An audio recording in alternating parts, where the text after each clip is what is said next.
हाँ, Bernoulli's trial. Suppose आप एक सिक्का उछालते हो, ठीक है, सिक्का उछालते हो, उसके क्या आउटपुट हो सकते हैं? हेड हो सकता है या फिर टेल हो सकता है, दो ही आउटपुट होंगे उसके, है ना। चलो, कोई एग है, हैच हुआ या नहीं, उसके दो ही आंसर हुए हैं, या तो यस और या फिर नो, और इससे ज्यादा आंसर्स नहीं होंगे, ठीक है। तो ऐसे इवेंट्स जिनमें केवल दो ही आउटकम्स आ सकते हो, दो से ज्यादा नहीं, दो से कम नहीं, ऐसे इवेंट्स जिनके केवल दो ही आउटपुट हों, ठीक है, उनको बोलते हैं डायकोटोमस इवेंट्स, यानी कि दो ही आउटपुट होंगे उनके, और उनके ऊपर हम बर्नौली ट्रायल्स जो हैं वो डिस्क्राइब करते हैं, ठीक है। इसी को ले लेता हूं मैं, सिक्के को ही ले लेता हूं। तो सिक्के के दो ही आउटपुट हो सकते हैं, हेड हो सकता है या फिर टेल हो सकता है, ठीक है। अच्छा, दो बार सिक्का उछालूं, तीन बार सिक्का उछालूं, तो क्या हर बार इनकी आने की प्रोबेबिलिटी चेंज हो जाएगी क्या, हेड आने की या टेल आने की? मान लो पहली बार मैंने सिक्का उछाला, तो हेड या टेल आने की प्रोबेबिलिटी क्या है? सेम है, हाफ हाफ। दूसरी बार उछालूंगा तो हेड और टेल आने की प्रोबेबिलिटी हाफ, सेम। तीसरी बार उछालूं या एनी टाइम उछालूं, कितनी ही बार सिक्का जो है मैं टॉस करूं, कॉइन टॉस करूं, मेरे पास इनकी प्रोबेबिलिटी जो है वो हमेशा ही क्या रहेगी? हाफ रहेगी, ठीक है। तो बर्नौलीज ट्रायल की पहली कंडीशन कि आपके पास ऐसा इवेंट होना चाहिए जिसके केवल दो ही आउटपुट हों, ठीक है। दूसरा, उनकी प्रोबेबिलिटी जो है वो चेंज नहीं होनी चाहिए। इनमें से एक को हम बोलेंगे सक्सेस, दूसरे को फेलियर। एक को सक्सेस, दूसरे को फेलियर। सक्सेस की स्पेलिंग क्या होगी? SUCCESS, सक्सेस, ठीक है, पक्का है ना? सही है, बुक में से देखा है, याद है, ठीक है। तो एक इसमें से हो जाएगा सक्सेस, कैपिटल S से लिख देंगे, एक इसमें हो जाएगा फेलियर, कैपिटल F लिख देंगे, ठीक है। तो दो ही आउटपुट होने चाहिए, प्रोबेबिलिटी में दोनों के कोई डिफरेंस नहीं आना चाहिए, चाहे कितनी ही बार आप सिक्का टॉस करो, ठीक है। और ट्रायल्स जो है वो फाइनाइट होने चाहिए। बर्नौलीज ट्रायल्स में ट्रायल्स फाइनाइट होने चाहिए, ऐसा नहीं कि हम लग रहे हैं इनफाइनाइट ट्रायल्स तक, ऐसा नहीं है। ट्रायल्स जो है वो फाइनाइट होने चाहिए, ठीक है। अच्छा, और कंडीशंस है एक, मैं भूल गया, देखो 4 कंडीशंस हैं, पढ़ो जरा।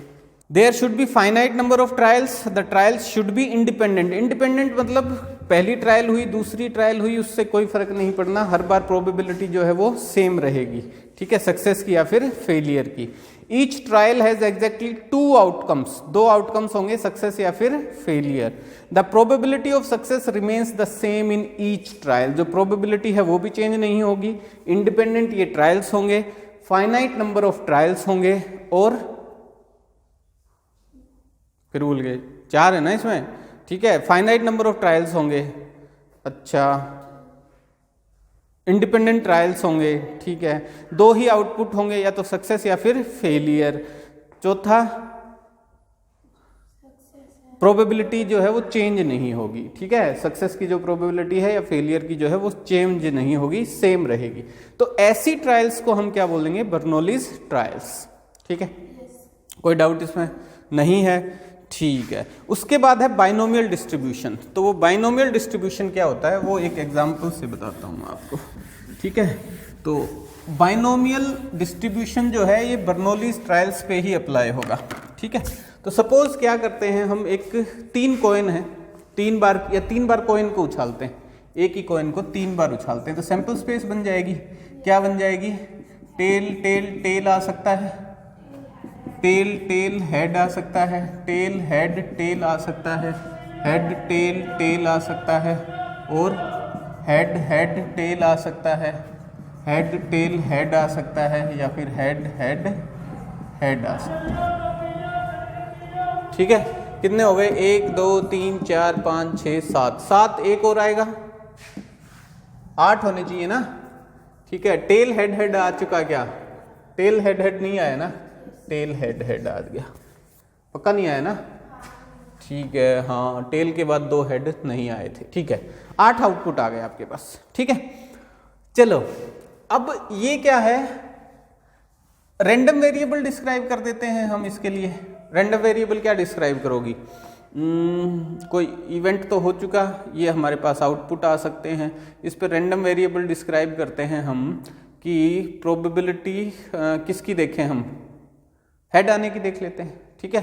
हेड आने की प्रोबेबिलिटी क्या है वो देख लेते हैं।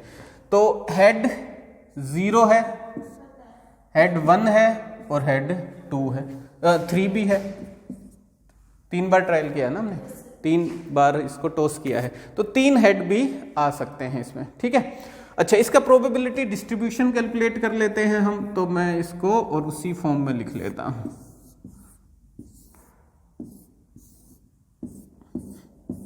ठीक है, ऐसे px, ठीक है। तो px क्या हो जाएगा, 1/8 पक्का, ठीक है, 1/8 और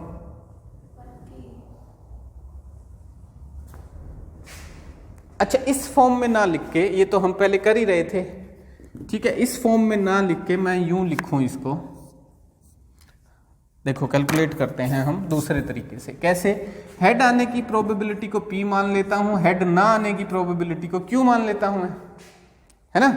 और दोनों क्योंकि हाफ हाफ हैं तो p प्लस q आपके पास 1 है और p आ जाएगा 1 माइनस q, ठीक है, इसमें कोई डाउट नहीं।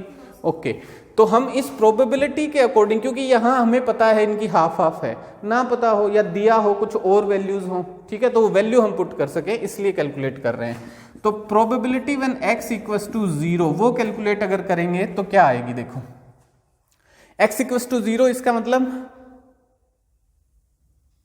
हेड अकर हुआ ही नहीं, ठीक है, हेड अकर हुआ ही नहीं, यानी कि उसकी प्रोबेबिलिटी तो हो गई 0, ठीक है। और एक ही केस में अकर हुआ है, मतलब ऐसा एक ही केस है जिसमें तीनों क्या है, टेल है, और टेल के अकर होने की प्रोबेबिलिटी q, दूसरी बार भी टेल आ गया फिर q, तीसरी बार भी टेल आ गया फिर q, क्योंकि इंडिपेंडेंट इवेंट्स हैं तो मैं ऐसे इनको मल्टीप्लाई प्रोबेबिलिटी को कर सकता हूं, कोई डाउट नहीं। तो ये हो जाएगी q3, है ना, ठीक है।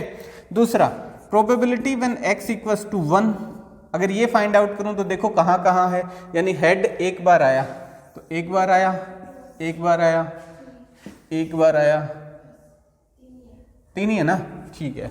तो टेल हेड यानी q इंटू p प्लस, अब प्रोबेबिलिटी ऐड कर रहा हूं मैं, ठीक है, कोई डाउट नहीं है ना इसमें, ठीक है, q into p into q plus p into q। अब ये तीनों ही क्या है, q स्क्वायर p, तो ये 3, हाँ 3 pq स्क्वायर, ठीक है, तो 3pq स्क्वायर लिख दो, कोई डाउट नहीं। अब देखो इसमें अगर वैल्यू पुट करेंगे ना हम तो आंसर वही आ जाएंगे जो तुम कह रही थी पहले, जैसे q है तो क्यूब है तो q आने की प्रोबेबिलिटी, क्योंकि 1/2 है, ठीक है, q क्या है, वैल्यू 1/2 है, तो उसका क्यूब करेंगे तो 1/8 ही आ जाएगा, ठीक है, ठीक है जी। उसके बाद क्या कैलकुलेट करूं मैं, और कैलकुलेट कर लेता हूं, x equals to 2, x equals to 2 यानी कि हेड 2 आए हैं, तो हेड 2 आने के चांसेस 1 2 3 ही है, तो सेम नहीं आएगी, देखो चेंज हो जाएगी। क्या चेंज हो जाएगा, हेड टेल है तो p into q plus head p into p plus tail है तो q इंटू p, तो ये हो जाएगा 3p स्क्वायर q, तो 3p स्क्वायर q ऐसे आ जाएगा, ठीक है। थर्ड फिर क्या आ जाएगा, p when x equals to 3, तीनों क्या है आपके हेड हैं, तो p इंटू p क्यूब होगा या नहीं, ऐसा होगा, ठीक है। अब इसको जर्नल कर देते हैं, जर्नलाइज कर देते हैं, ठीक है,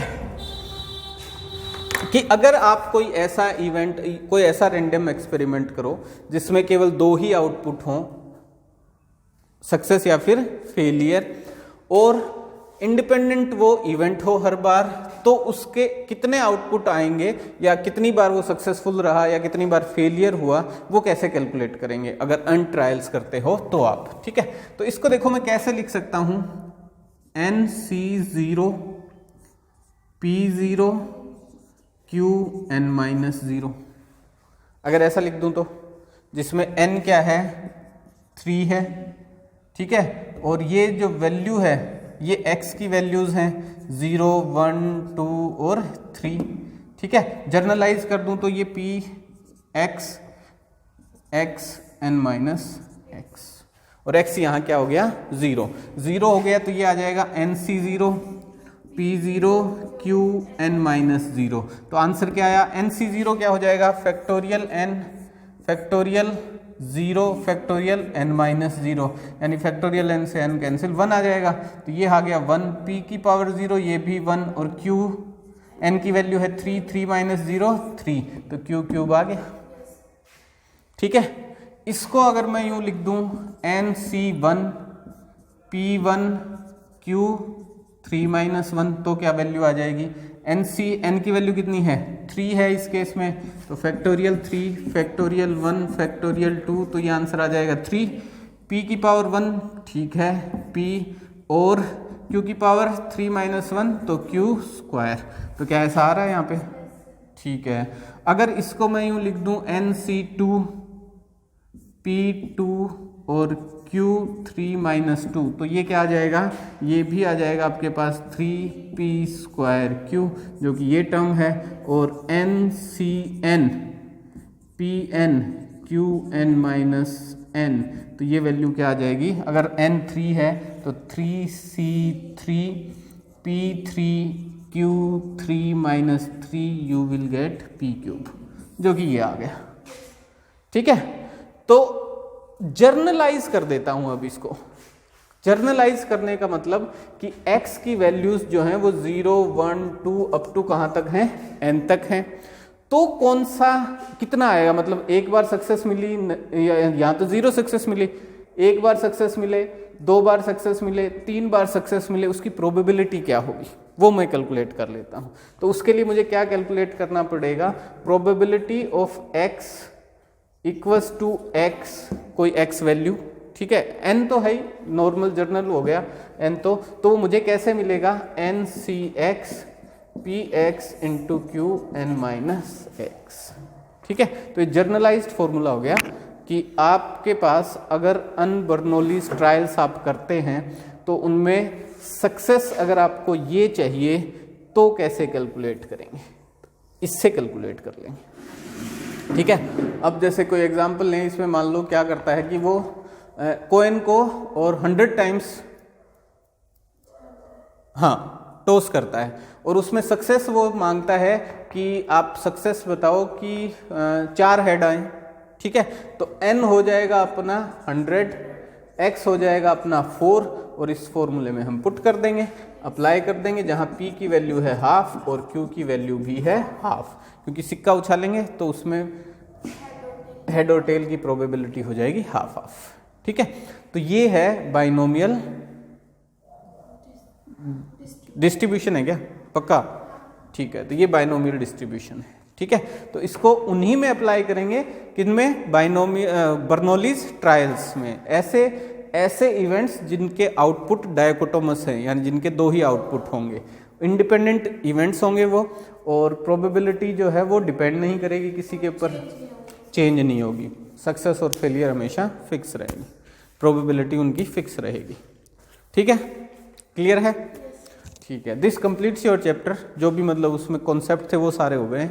अब इनमें एग्जांपल्स, एक्सरसाइज और फिर मिसलिनियस बच जाते हैं, तो वो कर लो।